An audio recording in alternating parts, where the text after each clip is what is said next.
నమస్కారం. వి న్యూస్కి స్వాగతం. నర్సీపట్నంలో ఆలయ అభివృద్ధికి కూటమి ప్రభుత్వం పెద్దపీట వేసింది.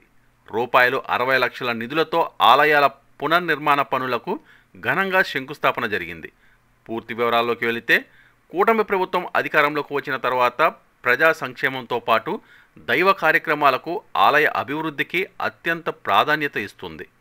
ఇందులో భాగంగా నర్సీపట్నం పట్టణంలోని అబీద్ సెంటర్లో ఉన్న శ్రీ కామాక్షి ఏకాంబరేశ్వర మరియు శ్రీ పోతులూరి వీరబ్రహ్మేంద్ర స్వామి వారి ఆలయ పునర్నిర్మాణ పనులకు శుక్రవారం శ్రీకారం చుట్టారు. ఈ కార్యక్రమానికి ముఖ్య అతిథిగా హాజరైన గౌరవ స్పీకర్ చింతకాల అయ్యన్న పాత్రుడు గారి సతీమణి కౌన్సిలర్ చింతకాల పద్మావతి గారు విశేష పూజలు నిర్వహించి శిలాఫలకాన్ని ఆవిష్కరించారు. ఆలయ నిర్మాణానికి గౌరవ స్పీకర్ అయ్యన్న పాత్రుడు గారు కామన్ గుడ్ ఫండ్ ద్వారా సుమారు 60 లక్షల రూపాయల నిధులు మంజూరు చేయించారు. ఈ సందర్భంగా పద్మావతి గారు మాట్లాడుతూ, నిన్న నూకాలమ్మ వారి గుడి పనులు, నేడు వీరబ్రహ్మేంద్ర స్వామి వారి ఆలయ పనులు ప్రారంభించుకోవడం ఎంతో సంతోషకరమని అన్నారు.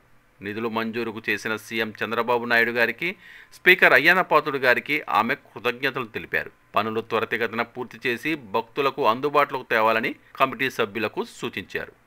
మరిన్ని తాజా వార్తల కోసం చూస్తూనే ఉండండి వి న్యూస్. మరి ఈరోజు చాలా సంతోషంగా ఉంది.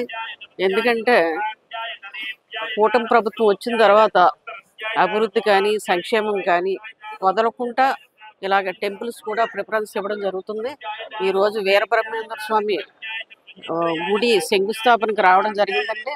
అలాగనే నిన్న కూడా నూకాలమ్మ గుడి పునః ప్రారంభం జరిగింది. అలాగే సంక్షేమం అభివృద్ధి కంటిన్యూ చేస్తూ మన టెంపుల్స్కి కూటమి ప్రభుత్వం తరఫున అమౌంట్ ఇచ్చినందుకు వారు ముఖ్యమంత్రి వర్యులు నారా చంద్రబాబు నాయుడు గారికి, అలాగనే మన స్పీకర్ అయ్యన్న పాత్రుడు గారికి కమిటీ తరఫున మా తరఫున కూడా ధన్యవాదాలు తెలియజేసుకుంటున్నాం.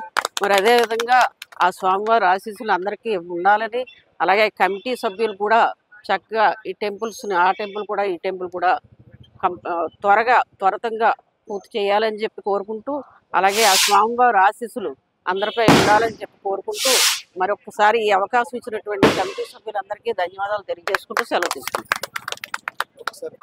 మన అనకాపల్లి జిల్లా ఇప్పుడు వచ్చింది. నర్సీపట్నం ఎంతో పరమ పవిత్రమైనటువంటి ఆకర్షణ ఉన్నటువంటి పట్టణంగా తీర్చిదిద్దారు మనకి అయ్యన్న పాత్రుడు గారు. అవునే ఈ ప్రదేశాల్లో మనకి ఉత్తరవాహిని, పాకలపాటి గురువు గారి ఆశ్రమం, అలాగనే పురాతనమైనటువంటి దేవాలయాలతో పాటు ఈ అబీద్ సెంటర్ కూడా పరమ పవిత్రమైనటువంటి సెంటర్.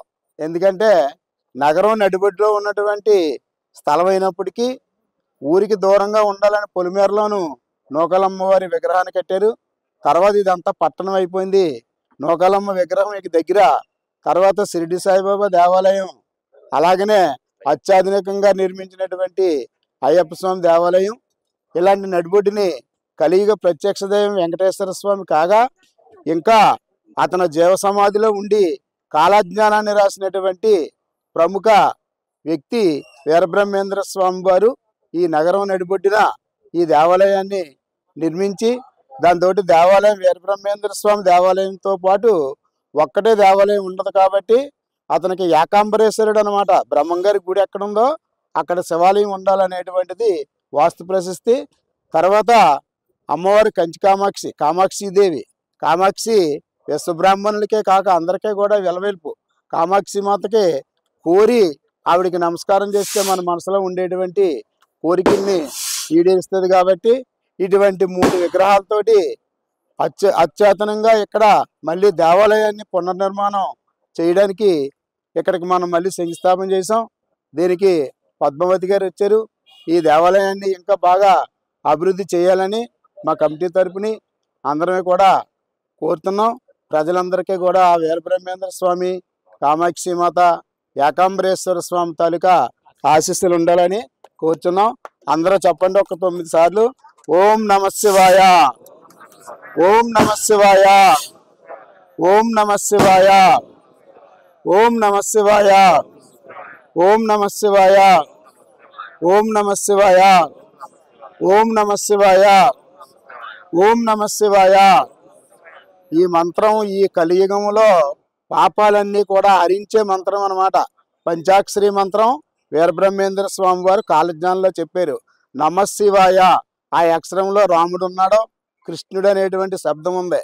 కాబట్టి మనం దేవుడి దగ్గరికి వెళ్ళి ఏమి కొబ్బరికాయ కొట్టామో పూజ చేసాం కాకుండా మనసులోను నమశివాయ నమశివాయ 108 సార్లు రోజుకి ఎవరైతే స్మరిస్తారో వారికి ఈ కలియుగంలో వచ్చేటువంటి బాధలు ఈతి బాధలు అన్నీ కూడా పోతాయని చెప్పి కాలజ్ఞానం తాలూకా వైభవంలో మనకి వీరబ్రహ్మేంద్ర స్వామి వారు చెప్పారు. ఇప్పుడు కూడా అతను చెప్పినవి తూచా తప్పకుండా జరుగుతున్నాయి. రాబోయే యుగాల్లో కూడా బ్రహ్మంగారు కాలజ్ఞానంలో ఏదైతే చెప్పారో అది తప్పగా జరుగుతుంది. కానీ బ్రహ్మలంటే మాత్రం బ్రహ్మంగారు అంటే మాత్రం కొంత ఏంటంటే బ్రహ్మాల దేవుడే అనేటువంటి భావన ఉంది. కాబట్టి అలా కాకుండా ప్రతి ఒక్కరూ కూడా ఈ యొక్క దేవాలయానికి వచ్చి సెంటర్లో ఉంది కాబట్టి ఆ శివుడికి, ఏకాంబరేశ్వరుడు శివుడికి, తర్వాత కామాక్షిమాతకి, బ్రహ్మంగారికి సోమవారం బుధవారం ఈ యొక్క దేవాలయానికి వచ్చి దర్శించుకొని ఈ యొక్క దేవాలయాన్ని అభివృద్ధి చేస్తారని కోరుతూ ముగిస్తున్నాం.